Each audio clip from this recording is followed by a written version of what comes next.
ತುಮಕೂರು ತುರುವೇಕೆರೆ ಪಟ್ಟಣದಲ್ಲಿ ಕಾಂಗ್ರೆಸ್ ಮುಖಂಡ ಚೌಧರಿ ಟಿ ರಂಗಪ್ಪನವರ ನೇತೃತ್ವದಲ್ಲಿ ಪಂಚಾಯತ್ ರಾಜ್ ಸಚಿವ ಕೆಎಸ್ ಈಶ್ವರಪ್ಪ ರಾಷ್ಟ್ರಧ್ವಜಕ್ಕೆ ಮಾಡಿದ ಅಪಮಾನ ಖಂಡಿಸಿ ಬೃಹತ್ ಪ್ರತಿಭಟನೆ ನಡೆಯಿತು. ಪಟ್ಟಣದ ಪ್ರವಾಸಿ ಮಂದಿರದಿಂದ ತಾಲೂಕು ಕಚೇರಿಯವರೆಗೆ ನೂರಾರು ಸಂಖ್ಯೆಯ ಪಕ್ಷದ ಬೆಂಬಲಿಗರೊಂದಿಗೆ ಮೆರವಣಿಗೆ ನಡೆಸಿ ತಾಲೂಕು ತಹಶೀಲ್ದಾರ್ ಅವರ ಮೂಲಕ ಮನವಿಯನ್ನು ಸಲ್ಲಿಸಲಾಯಿತು. ಮೆರವಣಿಗೆಯಲ್ಲಿ ಈಶ್ವರಪ್ಪನವರ ವಿರುದ್ಧ ಘೋಷಣೆ ಕೂಗುತ್ತಾ ಭಿತ್ತಿಪತ್ರಗಳನ್ನು ಹಿಡಿದು ಈಶ್ವರಪ್ಪನವರನ್ನು ಸಚಿವ ಸ್ಥಾನದಿಂದ ವಜಾಗೊಳಿಸುವಂತೆ ಒತ್ತಾಯಿಸಿದರು. ಈ ಸಂದರ್ಭದಲ್ಲಿ ಮಾತನಾಡಿದ ಎಐಸಿಸಿ ಸದಸ್ಯ ಸುಬ್ರಹ್ಮಣ್ಯ ಶ್ರೀಕಂಠೇಗೌಡ, ಕೆಪಿಸಿಸಿ ಅಧ್ಯಕ್ಷರಾದ ಡಿಕೆ ಶಿವಕುಮಾರ್ ಅವರ ಬಗ್ಗೆ ಹಗುರವಾಗಿ ಮಾತನಾಡಿದ್ದಾರೆ. ಡಿಕೆ ಅವರ ತಂದೆಯವರ ಬಗ್ಗೆಯೂ ಅಸಂವಿಧಾನಿಕ ಪದವನ್ನು ಬಳಕೆ ಮಾಡಿ ಮಾತನಾಡಿದ್ದಾರೆ. ದೇಶದ್ರೋಹದ ಮಾತುಗಳನ್ನಾಡಿ ರಾಷ್ಟ್ರಧ್ವಜಕ್ಕೆ ಅಪಮಾನ ಮಾಡಿದ್ದಾರೆ. ಇವರನ್ನು ಈ ಕೂಡಲೇ ರಾಜ್ಯ ಸರ್ಕಾರವು ಕೂಡಲೇ ಸಚಿವ ಸ್ಥಾನದಿಂದ ವಜಾಗೊಳಿಸಬೇಕು, ಶಾಸಕ ಸ್ಥಾನವನ್ನು ವಜಾಗೊಳಿಸಬೇಕು ಎಂದು ಒತ್ತಾಯಿಸಿದರು. ಬಿಎಸ್ ವಸಂತಕುಮಾರ್, ಟಿಎನ್ ಶಿವರಾಜ್, ಸಮಾಜ ಸೇವಕ ಹಾಗೂ ಕಾಂಗ್ರೆಸ್ ಮುಖಂಡ ನಾರಾಯಣಗೌಡ, ಮಹೇಂದ್ರ ಸ್ವರ್ಣಕುಮಾರ್, ಕೃಷ್ಣರಾಜ ಅರಸ್, ಡಿಪಿ ವೇಣುಗೋಪಾಲ್, ಯುವ ಮುಖಂಡ ನವೀನ್, ಕೀರ್ತಿ ಮತ್ತಿತರರು ಬೆಂಬಲಿಗರು ಹಾಜರಿದ್ದರು. ಇವತ್ತು ಇಡೀ ಎಲ್ಲ ರಾಜ್ಯದ ಪ್ರತಿ ತಾಲೂಕು ಘಟಕಗಳಲ್ಲೂ ಕೂಡ ಈಶ್ವರಪ್ಪನ ವಿರುದ್ಧ ಇವತ್ತು ಪ್ರತಿಭಟನೆ ಮಾಡ್ತಾ ಇದ್ದಾರೆ.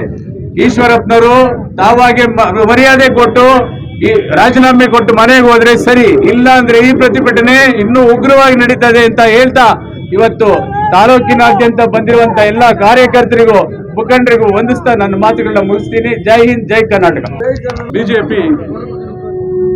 ಬಿಜೆಪಿ ಅಧಿಕಾರಕ್ಕೆ ಬಂದಾಗಲೆಲ್ಲ ಮಾಡೋದಂಥದ್ದು ಅಂತಂದ್ರೆ ಪದೇ ಪದೇ ಮಾಡುತ್ತೆ. ಒಂದಲ್ಲ ಒಂದು ರೀತಿಯಲ್ಲಿ ಸಂವಿಧಾನಕ್ಕೆ ಅಪಮಾನ ಮಾಡುವಂಥದ್ದು. ದೇಶ ದೇಶ ದೇಶ ಅನ್ಕೊಂಡು, ರಾಷ್ಟ್ರ ರಾಷ್ಟ್ರ ಧರ್ಮ ಅನ್ಕೊಂಡು, ದೇಶ ಪ್ರೇಮ ಅನ್ಕೊಂಡು ಇವತ್ತು ಮಾಡ್ತಾ ಇರತ್ತ ಕೆಲಸ ಅಂತಂದ್ರೆ ಸಂವಿಧಾನಕ್ಕೆ ಅಪಮಾನ. ಬರೀ ಸಂವಿಧಾನಕ್ಕೆ ಅಪಮಾನ ಅಲ್ಲ, ಡಾಕ್ಟರ್ ಅಂಬೇಡ್ಕರ್ ಅವರು ಏನು, BR ಅಂಬೇಡ್ಕರ್ ಅವರು ಏನು ನಮ್ಮ ಸಂವಿಧಾನವನ್ನು ರಚಿಸಿದರೆ, ಆ ಒಂದು ಸಂವಿಧಾನವನ್ನು ಹೇಗಾದ್ರೂ ಮಾಡಿ ಅದಕ್ಕೆ ಅಪಮಾನ ಮಾಡಬೇಕು, ಅದನ್ನು ಡಿಗ್ರೇಡ್ ಮಾಡಬೇಕು ಅನ್ನೋದೇ ಅವ್ರದ್ದು. ಮೇಲ್ನೋಟಕ್ಕೆ ಮಾತ್ರ ದೇಶ ಪ್ರೇಮ ಅಂತ ಮಾತಾಡ್ತಾರೆ, ಆದ್ರೆ ನಮ್ಮ ದೇಶದ ಸಂವಿಧಾನಕ್ಕೆ, ಪ್ರಜಾಪ್ರಭುತ್ವಕ್ಕೆ ಅವರು ಬೆಲೆ ಕೊಡೋದಿಲ್ಲ. ಒಂದಲ್ಲ ಒಂದು ಅವ್ರ ಕೈಲಿ ಚುನಾವಣೆ ಹತ್ರ ಬರ್ತಾ ಇದೆ.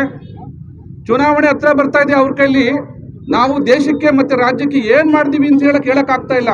ಹಾಗಾಗಿ ಬಿಜೆಪಿ ಒಂದು ಸಂಸ್ಕೃತಿ ಏನಂತಂದ್ರೆ ಪದೇ ಪದೇ ಪದೇ ಇಂಥ ವಿಚಾರಗಳಲ್ಲಿ ಏನ್ ಮಾಡೋದು, ಜನಗಳನ್ನ ಬೇರೆ ದಿಕ್ಕಿಗೆ ಸೆಳೆಯುವಂಥದ್ದು. ಬೇರೆ ಇಲ್ವಲ್ಲ ಅವ್ರಿಗೇನಾದ್ರು ಚುನಾವಣೆ ಬರ್ತಾ ಇದೆ ಹತ್ತಕ್ಕೆ ಅಂತ ಅಂದಾಗ ಇಂಥವು ಈ ಈಶ್ವರಪ್ಪನಂತ ಕಿಡಿಗೇಡಿಗಳು ಬಿಜೆಪಿನಲ್ಲಿ ಒಬ್ಬರಲ್ಲ, ನೂರಾರು ಇದಾವೆ. ಮಾತನ್ನೇ ಬಂಡವಾಳ ಮಾಡ್ಕೊಂಡಿವ್ರು. ನೋಡಿ, ಒಬ್ಬ ಮಂತ್ರಿ ನಮ್ಮ ಸಂವಿಧಾನಕ್ಕೆ, ನಮ್ಮ ರಾಷ್ಟ್ರ ಧ್ವಜಕ್ಕೆ ಅಪಮಾನ ಮಾಡಿದ್ರು ಸಹ ಈ ಬಿಜೆಪಿಯ ರಾಜ್ಯ ನಾಯಕರಾಗ್ಲಿ, ದೇಶದಲ್ಲಿಂತ ದೊಡ್ಡ ದೊಡ್ಡ ನಾಯಕರು ಏನ್ ಮಾಡ್ತಾ ಇದಾರೆ ಅಂತಂದ್ರೆ ಹಿಂದಿನಿಂದ ಕುಮ್ಮಕ್ ಕೊಡ್ತಾ ಇದ್ದಾರೆ. ಯಾವುದೇ ಕಾರಣಕ್ಕೂ ಈಶ್ವರಪ್ಪ ವಾಪಸ್ ಆಗ್ಬಾರ್ದು ಅಥವಾ ರಾಜೀನಾಮೆ ಕೊಡಬಾರ್ದು, ಕುಮ್ಮಕ್ ಕೊಡ್ತಾರೆ. ಯಾವುದೇ ದೇಶ ಪ್ರೇಮ ಇವ್ರದ್ದು. ಇವರನ್ನ ಆಮೇಲೆ ನಮ್ಮ ಪಕ್ಷದ ಅಧ್ಯಕ್ಷರಾದ ಡಿಕೆ ಶಿವಕುಮಾರ್ ಬಗ್ಗೆ ಮಾತಾಡ್ತಾರೆ, ವೈಯಕ್ತಿಕವಾಗಿ ಕಣಕಕ್ಕೆ ಹೋಗ್ತಾರೆ ಇವರು. ಯಾವ ನೈತಿಕತೆ ಇದೆ ವೈಯಕ್ತಿಕ ಕಣಕಕ್ಕೆ? ಇವರ ಜೊತೆಯಲ್ಲಿರೋಂಥವ್ರು ಜೈಲಿಗೆ ಹೋಗಿಲ್ವಾ? ಆಮೇಲೆ ಬರೀ ಜೈಲಿಗೆ ಅಲ್ಲ, ಇವತ್ತ ದೇಶದಲ್ಲಿ ಅತ್ಯುನ್ನತ ಪದವಿ ಹೊಂದಿರುವಂತ ಕೆಲವರು ಗಡೀಪಾರಾಗಿದ್ದು ಉಂಟು. ಹಿಂದೆ ಗಡೀಪಾರರಾಗಿದ್ದಾರೆ, ಆಮೇಲೆ ಭ್ರಷ್ಟಾಚಾರದಲ್ಲಿ ಜೈಲಿಗೆ ಹೋಗಿದ್ದಾರೆ. ಆಮೇಲೆ ಅಷ್ಟೇ ಅಲ್ಲ, ಬರೀ ಕಚ್ಚರಕರು. ನಾಲಿಗೆನೂ ಸರಿ ಇಲ್ಲ, ಕಚ್ಚನೂ ಸರಿ ಇಲ್ಲ ಇವ್ರದ್ದು, ಆಯ್ತಲ್ಲ. ಕೈಯೂ ಸರಿ ಇಲ್ಲ, 40% ತಗೋತಾರೆ, ಕೈ ಸರಿ ಇಲ್ಲ.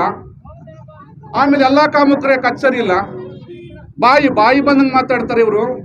ಆದ್ರೆ ಏನು ನಮ್ಮ ರಾಜ್ಯದ ಅಧ್ಯಕ್ಷರಾಗಿರ್ತಕ್ಕಂಥ ಸನ್ಮಾನ್ಯ ಡಿಕೆ ಶಿವಕುಮಾರ್ ಅವರ ಆದೇಶದ ಮೇರೆಗೆ ಇವತ್ತು ಈ ತಾಲೂಕಿನಲ್ಲಿ ಕಾಂಗ್ರೆಸ್ ಪಕ್ಷದ ವತಿಯಿಂದ ನಾವೆಲ್ಲರೂ ಒಂದು ಬೃಹತ್ ರ್ಯಾಲಿಯನ್ನ, ಮೆರವಣಿಗೆಯನ್ನ, ಏನು ಭ್ರಷ್ಟ ಈಶ್ವರಪ್ಪನ ಬಗ್ಗೆ ಇವತ್ತು ನಾವು ಅಂದ್ಕೊಂಡು ಇವತ್ತು ತಹಶೀಲ್ದಾರ್ ಅವರಿಗೆ ನಾವು ರಾಜ್ಯಪಾಲರಿಗೆ ಅಡ್ರೆಸ್ ಮಾಡಿ ತಹಶೀಲ್ದಾರ್ ಮುಖಾಂತರ ಇವತ್ತು ನಮ್ಮ ಮೆಮೊರಂಡಮ್ ನಾವು ಕೊಡ್ತಾ ಇದ್ದೀವಿ. ತಾವು ದಯಮಾಡಿ ತಹಶೀಲ್ದಾರ್ ಅವರು ಬಂದು ತಾವು ಅರ್ಜಿ ನಮ್ಮ ಮೆಮೊರಂಡಮ್ ತಾವು ಸ್ವೀಕಾರ ಮಾಡಬೇಕು ಅಂತ ಅಂದ್ಬಿಟ್ಟು ನಾನು ಕೇಳ್ಕೊಳ್ತಾ ಇದ್ದೀನಿ. ದಯಮಾಡಿ ಇವತ್ತು ನಾನು ನಮ್ಮ ಮುಖ್ಯಮಂತ್ರಿಗಳಲ್ಲಿ ಕೇಳ್ತಾ ಇದ್ದೀನಿ, ಸ್ವಾಮಿ ಬಿಜೆಪಿ ಸರ್ಕಾರ ಸರ್ವನಾಶ ಆಗಿಬಿಟ್ಟಿದೆ, ಬಿಜೆಪಿನಲ್ಲಿ ಶಕ್ತಿ ಇಲ್ಲ. ಇವತ್ತು ಬಿಜೆಪಿನಲ್ಲಿ ಇವತ್ತೆಲ್ಲ ಸರ್ಕಾರ ಬರೀ ಸುಳ್ಳು ಆಶ್ವಾಸನೆಗಳನ್ನ ಕೊಡ್ತಾ ಇವತ್ತು ಜನಗಳಿಗೆ, ರೈತರುಗಳಿಗೆ ಎಲ್ಲರಿಗೂ ಮೋಸ ಮಾಡ್ತಾ ಇವತ್ತು ಈ ಸರ್ಕಾರ ನಡೆಸ್ತಾ ಇದ್ದಾರೆ. ಸ್ವಾಮಿ 40% ಕಾಂಟ್ರಾಕ್ಟ್ರುಗಳು 40% ಕೊಟ್ಬಿಟ್ಟು ಅವ್ರ ಕೆಲಸ ತಗೋಬೇಕು. ಅವ್ರ ಕೆಲಸ ಮಾಡೋದು ಎಲ್ಲಿ ಸ್ವಾಮಿ? 40% ಕೊಟ್ಟು ಅಂತ ಭ್ರಷ್ಟ ಸರ್ಕಾರ ಇವತ್ತು ನಮ್ಮ ರಾಜ್ಯದಲ್ಲಿದೆ, ಕೇಂದ್ರದಲ್ಲಿದೆ. ಆದ್ರಿಂದ ದಯಮಾಡಿ ಈ ಸರ್ಕಾರವನ್ನು ತೊಲಗಿಸೋದಕ್ಕೆ ಇವತ್ತು ನಮ್ಮ ಜನಗಳೆಲ್ಲ ಆಲೆ ಮುಂದಾಗಿದ್ದಾರೆ, ಮನಸ್ಸು ಮಾಡಿದ್ದಾರೆ. ಎಲ್ಲರೂ ಅದಕ್ಕೆ ನಮ್ಮ ಕಾಂಗ್ರೆಸ್ ಪಕ್ಷದ ಕಡೆಗೆ ಮುಖ ಮಾಡಿದ್ದಾರೆ. ಇವತ್ತು ನಾವೇನಾದ್ರು ಈ ರಾಜ್ಯದಲ್ಲಿ, ನಾವು ರಾಷ್ಟ್ರದಲ್ಲಿ ಉಳಿಬೇಕು ಅಂದ್ರೆ ಕಾಂಗ್ರೆಸ್ ಪಕ್ಷ ಬೇಕು. ಕಾಂಗ್ರೆಸ್ ಪಕ್ಷ ಇಲ್ಲದೆ ಹೋದ್ರೆ ನಾವು ಉಳಿಯೋಕ್ಕಾಗಲ್ಲ ಅನ್ನೋ ಒಂದು ತೀರ್ಮಾನಕ್ಕೆ ಬಂದಿದ್ದಾರೆ.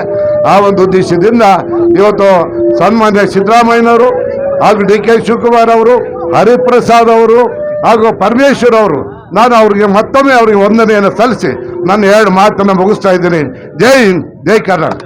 ಎಲ್ಲ ತುರುವೇಕೆರೆ ತಾಲೂಕಿನ ಎಲ್ಲ ಸಮಸ್ತ ಜನತೆಗೂ ಈ ಒಂದು ಪ್ರತಿಭಟನಾ ಮೂಲಕ ಆ ಬಿಜೆಪಿ ಸರ್ಕಾರದ ಭ್ರಷ್ಟ ಈಶ್ವರಪ್ಪನಿಗೆ ಧಿಕ್ಕಾರವನ್ನು ಕೂಗುತ್ತಾ ಕೂಡಲೇ ಈಶ್ವರಪ್ಪನವರು ಏನು ನಮ್ಮ ರಾಜ್ಯದ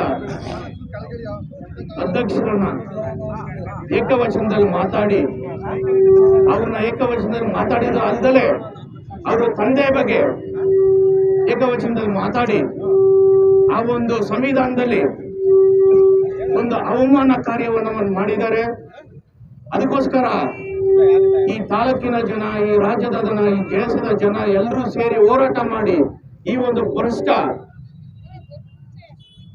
ಈಶ್ವರಪ್ಪನ ಕೂಡಲೇ ರಾಜೀನಾಮೆ ಕೊಡಬೇಕು ಅಂತ ಹೇಳಿ ನಾನು ಒತ್ತಾಯ ಮಾಡ್ತಾ ಇದ್ದೀನಿ.